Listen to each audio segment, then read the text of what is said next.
So hi అండి అందరికీ. మనకి నెక్స్ట్ క్వశ్చన్ ఏంటంటే మనకి బేసెస్ కోసం అండి. సో మనం ఆల్రెడీ యాసిడ్ కంప్లీట్ చేసాం కదా.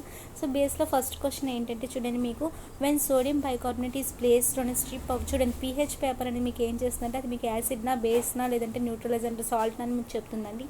సో ఇక్కడ మీకు ఏంటంటే సోడియం బైకార్బోనేట్ మీరు దాని మీద ప్లేస్ చేసే దాని మీద మీరు పెట్టేటప్పుడు అక్కడ మీకు ఏమొస్తుందంటే దాని కలర్లో ఎటువంటి చేంజ్ ఉండదు అనమాట. అంటే అది ఎటువంటి చేంజ్ మీకు అవ్వదు. సో డజంట్ చేంజ్ అండి, ఇక్కడ డైరెక్ట్గా చెప్పొచ్చు option B. Next which of the following is not an alkali. Alkali ఏంటండి?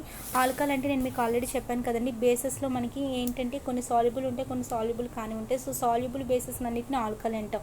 అంటే ఆల్కలీ అంటే one type of base. So alkali అన్నీ కూడా మనకి బేసెస్ అవుతాయి, కానీ అన్ని బేసెస్ మనకి ఆల్కలీ కావాలి, నేను ప్రీవియస్లో చెప్పాను. సో ఇక్కడ ఏంటంటే మీకు NH4OH కానీ NaOH కానీ KOH కానీ ఇవన్నీ మనకి ఏంటి అంటే ఇవన్నీ మనకి బేసెస్ అనమాట. కానీ ఇక్కడ మనకి ఆల్కలీ కానిది ఏంటంటే మనకి బేస్ కానిది ఏంటంటే ఇథైల్ ఆల్కహాల్ అండి. ఇథైల్ ఆల్కహాల్ అంటే అందులో మనకి యాసిడ్ ఉంటుందండి, C2H5OH ఇథైల్ ఆల్కహాల్. ఇది మనకి ఆల్కలీ కాదు, ఆప్షన్ బి అనమాట. Okay. Next the basis change the colour of universal indicators to. ఇది కూడా మీకు ఫిక్స్డ్ బిట్ అండి, అంటే ఇందులో మీకు ఎక్స్ప్లెయిన్ చేయడానికి కూడా ఏం లేదు. సో అది యూనివర్సల్ ఇండికేటర్స్ అది ఏ కలర్లో మీకు అక్కడ చేంజ్ అవుతాయి అంటే బ్లూ కలర్లోకి చేంజ్ చేస్తాయి అనమాట. ఇక్కడ option B. Next which of the following is in alkaline in nature. చూడండి ఆల్కలైన్ రెండు ఒకటేనండి. ఆల్కలీ అంటే ఏంటంటే అవి కూడా బేస్నే, ఆల్కలైన్ కూడా బేస్నే. సో ఆల్కలీ అనేవి మీ గ్రూప్ 1 ఎలిమెంట్స్ అనమాట, అండ్ ఆల్కలైన్ అనేవి మీకు ఇవి దేనికంటే గ్రూప్ 2 అనమాట. ఆల్కలీ అంటే గ్రూప్ 1, ఆల్కలైన్ అంటే గ్రూప్ 2. గ్రూప్ 1 అయితే మీకు పీరియాడిక్ టేబుల్ నేను చెప్పాను వ్యాలెన్సీ 1 వస్తుందని, గ్రూప్ 2కి అయితే వ్యాలెన్సీ 2 వస్తుంది. ఇవన్నీ నేను పీరియాడిక్ క్లాసిఫికేషన్స్లో చెప్పాను. సో ఇక్కడ ఆల్కలైన్ నేచర్ అంటే మనకి బేసిక్ నేచర్ని గుర్తుంచుకోండి. HCl, H2, SO4, HNO3 ఈ మూడు కూడా మనకి ఎసిడిక్ నేచర్ అని మనకు తెలుసు. సో NaOH ఒకటే మనకి డిఫరెంట్ అండి ఆల్కలైన్ నేచర్. ఓకేనా, option D. Next identify the order. ఇందులో మనకి డిఫరెంట్గా చూడాలండి. ఇక్కడ డిఫరెంట్ ఏంటంటే మనకి NaOH కానీ లేదంటే NH4OH కానీ CuOH కానీ ఇవన్నీ కూడా మనకి ఏంటంటే బేసిక్ నేచర్ అండి. అంటే వాటి యొక్క క్యారెక్టర్ ఏంటంటే బేసిక్ క్యారెక్టర్ని కలిగి ఉంటాయి. కానీ సో ఇక్కడ చూడండి మనకి ఇక్కడ డిఫరెంట్ ఏంటంటే మనకి ఈ మూడు తీసుకుంటే NaOH కానీ NH4OH కానీ CuOH ప్లస్ కానీ ఈ మూడు కూడా మీకు బేసిక్ నేచర్ని కలిగి ఉంటాయండి. ఓకేనా. సో ZnOH అంటే జింక్ హైడ్రాక్సైడ్ అనేది ఒకటి మీకు acidic and basic both natures కలిగి ఉంటుంది దాన్ని, కాబట్టి దాన్ని మనం ఎంఫోటెరిక్ నేచర్ అని అంటాం. అంటే అది రెండు క్యారెక్టర్స్ని కలిగి ఉంటుంది. ఇక్కడ డిఫరెంట్ అనేది ZnOH twice. Next metallic oxides are alkaline in nature. చూడండి మెటాలిక్ ఆక్సైడ్స్ అంట మీకు ఏ నేచర్ని కలిగి ఉంటాయి? Alkaline nature. So metallic oxides కోసం మనం ఆల్రెడీ క్లాసెస్లో నేర్చుకున్నామండి NCERTస్లో. సో దీని మీనింగ్ ఏంటంటే they react with acids to form. చూడండి మనకి మెటాలిక్ ఆక్సైడ్స్ అనేవి ఏంటి? Alkaline nature. ఆల్కలైన్ అంటే మనకి లైక్ బేసిక్ నేచరే కదండి. సో మీకు యాసిడ్స్తో కలిపితే మీకు ఏమి ఇస్తాయండి? యాసిడ్ ప్లస్ బేస్ అంటే మీకు దేన్ని ఫామ్ చేస్తాయండి? సాల్ట్ అండ్ వాటర్ని కదా. సో ఇక్కడ మీకు metallic oxides alkaline nature. Alkaline nature అంటే like basic nature. So acid plus base అనేది మీకు సాల్ట్ ప్లస్ వాటర్ని ఇస్తుంది. మనం యాసిడ్ ప్రాపర్టీస్లో మనం అక్కడ నేర్చుకున్నాం. So which of the following is a metallic oxide different from the other. ఇక్కడ ఇచ్చిన ఆప్షన్స్లో ఏది మనకి డిఫరెంట్గా ఉంది అని అడుగుతున్నాడని. ఇక్కడ కాల్షియం ఆక్సైడ్ కానీ మెగ్నీషియం ఆక్సైడ్ కానీ సోడియం ఆక్సైడ్ కానీ ఇవన్నీ కూడా మనకి మెటాలిక్ ఆక్సైడ్స్ కదండి. ఈవెన్ Al2O3 కూడా మనకి మెటాలిక్ ఆక్సైడ్నే, కానీ ఈ మూడు కూడా మీకు బేసిక్ అంటే బేస్ని మీకు ఇస్తాయండి రియాక్ట్ చెందినప్పుడు. అంటే ఈ మూడు కలిపి మీకు ఎలా అంటే ఈ మూడు అయితే మీకు ఓన్లీ బేసిక్ నేచర్ని ఇస్తాయండి. ఇక్కడ Al2O3 ఏంటంటే మీకు రియాక్ట్ చెందేటప్పుడు అక్కడ ఎసిడిక్ నేచర్, ఇటు మీకు బేసిక్ నేచర్ రెండు చూపిస్తుంది. నేను మీకు ఈ స్లైడ్లో ఆప్షన్స్లో మీకు ఇక్కడ ఆన్సర్లో ఒక స్లైడ్లో చూపిస్తాను, నేను మళ్ళీ రాసే బదులు చూడండి. ఇక్కడ మీకు Al2O3 ఉంది కదా, Al2O3 మీకు HClతో కలిపి మీకు ఏమి ఇచ్చింది? AlCl3. ఇది మీకు ఏంటంటే లైక్ ఆల్కలైన్గా బిహేవ్ చేస్తుంది అనమాట. అక్కడ మీకు ఆల్కలైన్ అంటే బేసిక్ బిహేవియర్. ఇక్కడ ఏంటి మీకు సోడియం హైడ్రాక్సైడ్తో రియాక్ట్ చెంది మీకు NaOH అనేది ఉంది కదండి, అదేంటంటే మనకు అక్కడ ఎసిడిక్ బిహేవియర్ అనమాట. సో ఇక్కడ మీకు బేసిక్ బిహేవియర్ ఎసిడిక్ బిహేవియర్ రెండింటిని ఇస్తుంది అనమాట ఇది మీకు. ఓకేనా. సో అలా మనకి ఇక్కడ Al2O3 అనేది మనకి అక్కడ డిఫరెంట్ అండి, దాన్ని రెండింటిగా మనకి ఇస్తుంది కాబట్టి దాన్ని మనం ఎంఫోటెరిక్ ఆక్సైడ్స్ అని కూడా అంటాం అలాంటి వాటిని. ఓకేనా. సో ఇక్కడ మనకు అదొకటి డిఫరెంట్. ఇక్కడ మన ఆప్షన్ ఏంటంటే సి అండి.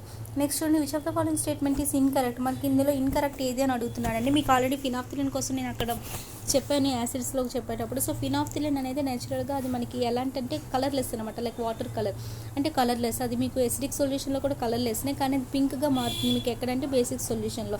So phenolphthalein turns pink in soap solution. కరెక్టే కదండి, సోప్లో మనకు బేస్ ఉంటుంది, బేస్ సొల్యూషన్ మనకు పింక్గా మారుతుంది, అది కరెక్ట్నే.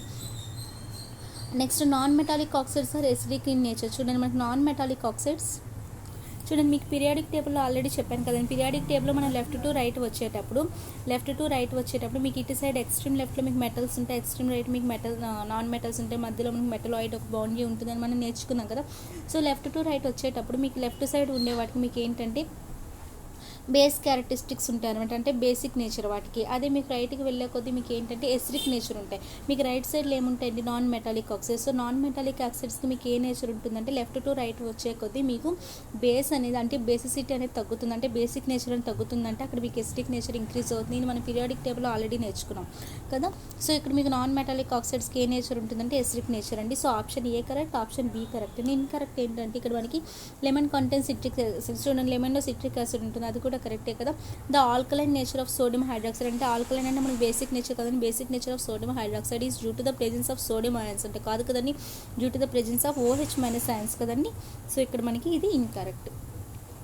ఆప్షన్ డి ఇక్కడ మన answer. Next, which of the following properties is not a alkali. చూడండి ఆల్కలీ ప్రాపర్టీ కానిది ఇక్కడ ఏంటిది, react with acids and neutralize them. చూడండి ఇక్కడ మనకి ఫస్ట్ ఏం చెప్తున్నాడు, యాసిడ్స్తో కలిపి మనకు ఆల్కలీ అనేది కదండి, ఆల్కలీ కోసం ఆల్కలీ అంటే లైక్ బేస్ కదండి. సో బేస్ అనేది మీకు యాసిడ్తో కలిపి న్యూట్రలైజ్ ఇస్తుంది, అంతే కదండి. బేస్ అనేది మీకు యాసిడ్స్తో కలిపి మీకు అక్కడ సాల్ట్ ఇస్తుంది, అది న్యూట్రలైజే కదండి అక్కడ మనకి. సో ఇక్కడ ఆప్షన్ ఏ అనేది మనకి కరెక్ట్ ప్రాపర్టీనే. They convert red litmus to blue అంటండి, ఇది కూడా కరెక్టే కదండి. మనకి రెడ్ లిట్మస్ నుండి మనకి బ్లూకే కదా చేంజ్ వస్తుంది. మనకి నార్మల్గా బేసిక్ సొల్యూషన్లో అయితే మనకి నార్మల్ లిట్మస్ అనేది మనకి బ్లూ కలర్నే, అది ఎసిడిక్ సొల్యూషన్లో అయితే మనకి రెడ్ కలర్ వస్తుంది, బేసిక్ సొల్యూషన్లో అయితే మనకి బ్లూ కలర్లోకి వస్తుంది. అంటే ఇక్కడ మీకు ఏమి ఇస్తున్నారండి, ఇక్కడ మనకి they convert red litmus to blue, అంతే కదండి. ఎసిడిక్ సొల్యూషన్ మనకి రెడ్ వస్తుంది, అది మీకు బ్లూగా కన్వర్ట్ చేస్తుంది బేసిక్ సొల్యూషన్లో. Next, they convert blue litmus to red. చూడండి ఇక్కడ మనకి they convert blue litmus to red అంటున్నాడు. థర్డ్ ఆప్షన్ చూడండి, థర్డ్ ఆప్షన్ ఏంటంటే మనకి బ్లూ లిట్మస్ అనేది మనకి రెడ్గా చేంజ్ అవ్వదండి, ఓకేనా. మనకి బ్లూ లిట్మస్ అనేది మనకి లిట్మస్ అనేది మనకి బ్లూ కలర్లో ఉంటుంది, అది మీకు ఎసిడిక్లో అయితే మీకు రెడ్ కలర్లో ఉంటుంది, బేసిక్ సొల్యూషన్లో బ్లూ కలర్లోనే ఉంటుంది. సో ఇక్కడ ఆప్షన్ సి అనేది మీకు రాంగ్ అండి. Next, the taste is bitter, అది కూడా కరెక్టే కదా. మనకి బేస్ టేస్ట్ అనేది మనకి బిటర్గా ఉంటుంది, చేదుగా ఉంటుంది. సో ఇక్కడ మనకి ఇన్కరెక్ట్ అంటే నాట్ ఆఫ్ ఆల్కలీ అంటే అక్కడ మనకి సి అండి. Option C correct. Next question చూడండి, ఇక్కడ మనకి which of the following is not correct with respect to alkali. చూడండి ఆల్కలీ విషయంలో మనకి ఏది ఇక్కడ కరెక్ట్ కాదు అంటున్నాడు. టర్న్స్ రెడ్ టు బ్లూ అంట, మనకి రెడ్ నుంచి బ్లూ అనేది మనకి కరెక్టే కదండి, ఇక్కడ మనకి నాట్ కరెక్ట్ అని అడుగుతున్నాడు. It forms OH minus ions, అది కూడా కరెక్ట్. దే హ్యావ్, చూడండి ఈ టేస్ట్ కూడా మనకి అంటే. Next, turns blue litmus to red, మీకు అక్కడే తెలిసిపోతుంది బ్లూ అనేది మీకు రెడ్గా చేంజ్ కాదండి. బ్లూ అనేది మీకు రెడ్గా చేంజ్ అయితే యాక్చువల్గా లిట్మస్ అనేది బ్లూ అనేది మీకు రెడ్గా చేంజ్ వస్తుంది అంటే మీకు అది ఎసిడిక్ సొల్యూషన్ అండి. ఇక్కడ మీకు రెడ్ అని ఇచ్చాడు కాబట్టి అది మనకి ఆల్కలీ కాదండి. ఇక్కడ ఆప్షన్ డి అని డైరెక్ట్గా చెప్పొచ్చు మనకి, ఓకేనా. ఇక్కడ option D 421. Next, which of the following statement is not true with respect to alkali. చూడండి ఇది కూడా మనం చెప్పవచ్చు. ఏ టేస్ట్ని కలిగి ఉంటుందంటే మనకి చూడండి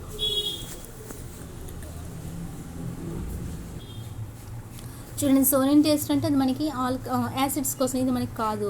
నెక్స్ట్, సోపీ టు టచ్, మనకి ఇక్కడ ఏమడుగుతున్నాడు, which of the following statement is not true. Okay, ఏది ట్రూ కాదని అడుగుతున్నాడు కదండి. ఇక్కడ మనకి సోరిన్ టేస్ట్ అనేది కాదు కదండి, యాసిడ్స్ అయితేనే మనకి సోర్ టేస్ట్ని కలిగి ఉంటాయి కాబట్టి ఇక్కడ మనకి ఆప్షన్ ఏ అనేది మనకి రాంగ్. కాబట్టి వాడు నాట్ ట్రూ అని అడుగుతున్నాడు కాబట్టి అదే మనకి ట్రూ కాదు కాబట్టి ఆప్షన్ ఏ మనకి ఇక్కడ కరెక్ట్. సో ఓకేనా. అండ్ మీకు సోపీ టు టచ్, మనకి టచ్ చేస్తే సోపీలా ఉంటుంది, ఇవన్నీ మనకి కరెక్టేనండి. అండ్ చూడండి ఇక్కడ ఈ సి చూసారు మీకు అస్ట్రింజెంట్ అంటే అక్కడ ఏంటంటే అది మీకు స్ట్రాంగ్ టేస్ట్ అనమాట. ఇప్పుడు గ్రీన్ టీ తాగేటప్పుడు ఇలాంటప్పుడు మనకు అనిపిస్తుంది కదా, ఆ టేస్ట్ మనం అంటాం. సో ఇది కూడా కరెక్టే, ఆల్కలీకి అది ఆ టేస్ట్ ఉంటుంది. సో సోరిన్ టేస్ట్ అంటే మనకి ఎసిడిక్ నేచర్ అనమాట. ఇక్కడ ఆప్షన్ ఏ అనేది మీకు నాట్ ట్రూ. సో మన ఆన్సర్ కూడా ఏనే. Next, which of the following is not a property of alkali. చూడండి ఇక్కడ కూడా మనకి ఏ ప్రాపర్టీ ఆల్కలీ కాదు అని అడుగుతున్నాడు. ఇది మీరు డైరెక్ట్గా చెప్పొచ్చు. ఇక్కడ మీకు మిగతా ఆప్షన్స్ నేను చెప్పకపోయినా మీరు చెప్పేస్తారు. చూడండి, produce hydrogen ions in water. మీకు ఆల్కలీ అంటే ఒక బేస్ అంటే మీకు వాటర్లో OH మైనస్ అయాన్స్ని ఇవ్వాలి, కానీ ఇక్కడ మీకు హైడ్రోజన్ అయాన్స్ H+ అంటే అది మీకు యాసిడ్ అని చెప్తుంది. సో ఇక్కడ మనకు ఆప్షన్ బి అనేది మీకు not a property of alkali. Which of the following options is different from the other options. చూడండి ఇందులో మీరు చెప్పవచ్చు డైరెక్ట్గా ఏది డిఫరెంట్ అని చెప్పి. ఇక్కడ H2SO4 అంటే మీకు స్ట్రాంగ్ యాసిడ్ అండి, HCl అనేది కూడా మీకు యాసిడ్ని, అండ్ CH3COOH కూడా మీకు ఏంటంటే యాసిడ్ని అండి. ఈ రెండు మనకి స్ట్రాంగ్ యాసిడ్స్ అండ్ మనకి CH3COH వీక్ యాసిడ్ అని నేర్చుకున్నాం. సో అందులో మీకు స్మాల్ అమౌంట్లో H+ రిలీజ్ అవుతాయని, ఇందులో మీకు లార్జ్ అమౌంట్లో H+ రిలీజ్ అవుతాయని చెప్పి తెలుసుకున్నాం. సో ఈ మూడు మనకి యాసిడ్ని MgOH2 అంటే మెగ్నీషియం హైడ్రాక్సైడ్ మాత్రం మీకు అది బేస్ అనమాట. ఓకేనా. సో అది మీకు ఆల్కాలి. సో ఇక్కడ ఇది మీకు డిఫరెంట్ ఉంది. ఆప్షన్ P అనేది మీకు కరెక్ట్. ఇది మీకు OH- రిలీజ్ చేస్తుంది వాటర్లో డిజాల్వ్ అయినప్పుడు. Which of the following statement is true or false? ఇందులో ఏది ట్రూ ఏది ఫాల్స్ చూద్దామని మనం. And alkali that is completely ionised in water. చూడండి మనకి బేస్ కానీ యాసిడ్ కానీ, ఆల్కలీ అంటే మనకు ఒక టైప్ ఆఫ్ బేస్ కదండి. సో యాసిడ్ కానీ బేస్ కానీ మీకు వాటర్లో డిసాల్వ్ అయినప్పుడు మీకు అక్కడ అయనైజ్డ్ అవుతుందంటే మీకు యాసిడ్ అయితే H+గా మీకు, లేదంటే బేస్ అయితే మీకు OH- ఇస్తుంది. సో ఇక్కడ ఆల్కలీ అంటే అది ఒక బేస్ కదండి. That is completely ionised in water produces large amounts of OH-. అంతే కదండి. మీకు లార్జ్ అమౌంట్స్లో మీకు OH- ఇస్తుంది ఎప్పుడు అక్కడ మీకు స్ట్రాంగ్ బేస్ ఉన్నప్పుడు. అంతే కదండి. స్ట్రాంగ్ యాసిడ్ ఇందాక మనం ఈ ప్రీవియస్ ఎగ్జాంపుల్లో కూడా చెప్పాను కదా, ఇక్కడ H2SO4 HCl మనకి స్ట్రాంగ్ యాసిడ్స్ కాబట్టి లార్జ్ అమౌంట్లో మీకు H+ రిలీజ్ చేస్తారు. CH3COH అంటే ఎస్టిక్ యాసిడ్, అది మీకు వీక్ యాసిడ్ కాబట్టి స్మాల్ అమౌంట్లో మీకు అక్కడ H+ రిలీజ్ చేస్తుంది. ఎట్ ద సేమ్ టైం ఇక్కడ కూడా సిమిలర్ కేస్ అండి. ఇక్కడ మీకు NaOH కానీ KOH కానీ రెండు కూడా మీకు స్ట్రాంగ్ బేస్ అండి. సో లార్జ్ అమౌంట్లో మీకు అక్కడ OH- ఇస్తాయి. ఏ అనేది కరెక్ట్ స్టేట్మెంట్. అండ్ బి చూడండి, and alkali that is partial ionized in water produce small amount of OH. For example KOH అండి. KOH అనేది మీకు వీక్ బేస్ అయినప్పుడే స్మాల్ అమౌంట్లో OH- రిలీజ్ అవుతాయి. ఇది మీకు వీక్ బేస్ కాదు, స్ట్రాంగ్ బేస్ కాబట్టి మీకు స్మాల్ అమౌంట్ కాదు. ఈ ఆప్షన్ బి అనేది మీకు రాంగ్ అనమాట. So both only A is correct అండి. Option D. Which of the following is an alkali? చూడండి ఇందులో మనకు ఆల్కలీ ఏముంటుంది ఈజీగా చెప్పొచ్చు కదా మీరు. ఆల్కలీ అంటే ఏంటండి మీకు చెప్పాను, బేసెస్లోని మీకు అంటే వాటర్ సాల్యుబుల్ బేస్ని అయితే మనం ఆల్కలీ అంటాం కదా. సో CuOH2 కానీ, లేదంటే ZnOH2 కానీ, FeOH3 కానీ, ఈ మూడు ఏంటంటే మీకు వాటర్ సాల్యుబుల్ కాదండి. NaOH ఒకటి మీకు ఏంటంటే ఆల్కలీ అంటే వాటర్ సాల్యుబుల్ బేస్ని అంటాం. ఓకేనా. సో NaOH అనేది మీకు వాటర్ సాల్యుబుల్ కాబట్టి అది మనకి ఆల్కలీ అవుతుంది. ఓకేనా. సో ఇది దీని గురించి, దాన్ని మనం కాస్టిక్ సోడా అని కూడా అంటాము. So next question, which of the following statement regarding the properties of alkali is false? చూడండి ఇందులో మనకు ఆల్కలీ విషయంలో ఏది ఫాల్స్ అని అడుగుతున్నాడు. ఆల్కలీ అంటే బేస్ అని గుర్తుంచుకోండి. Blue litmus turns into red. మీకు ఇది ఈజీగా మీరే చెప్పొచ్చు, ఇప్పుడు ఆల్రెడీ మీరు నేర్చుకున్నారు కాబట్టి. అండ్ నార్మల్గా లిట్మస్ పేపర్ బ్లూలో ఉంటుంది, బ్లూ నుండి రెడ్కి వచ్చిందంటే అది స్టిక్ అండి, అది ఆల్కలీ కాదు కదా. ఇదే ఫాల్స్ స్టేట్మెంట్ డైరెక్ట్గా చెప్పొచ్చు ఇక్కడ ఆప్షన్ ఏ అనేది. అండ్ ఇది మనకి బిటర్ టెస్ట్ కరెక్ట్నే, అండ్ సాఫ్ట్ టచ్ అది కూడా కరెక్ట్నే, అండ్ ఎలక్ట్రిసిటీ కండక్ట్ చేస్తుంది సొల్యూషన్లో, మనకి ఇవన్నీ కూడా కరెక్ట్ అండి. సో ఫాల్స్ స్టేట్మెంట్ అనేది ఆప్షన్ ఏ. నెక్స్ట్ ఇక్కడతో మనకి పేస్ కూడా అయిపోయిందండి. సో సాల్ట్ ఒకటి అయిపోతే నెక్స్ట్ pH వాల్యూ అయిపోతుంది, అక్కడతో దాంతో మీకు ఆ టాపిక్ అయిపోతుంది. నెక్స్ట్ మీకు పీరియాడిక్ క్లాసిఫికేషన్ మీద బిట్స్ వస్తాయి.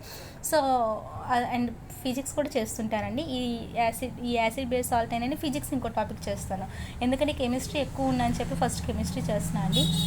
సో అలా టేక్ కేర్, బాయ్.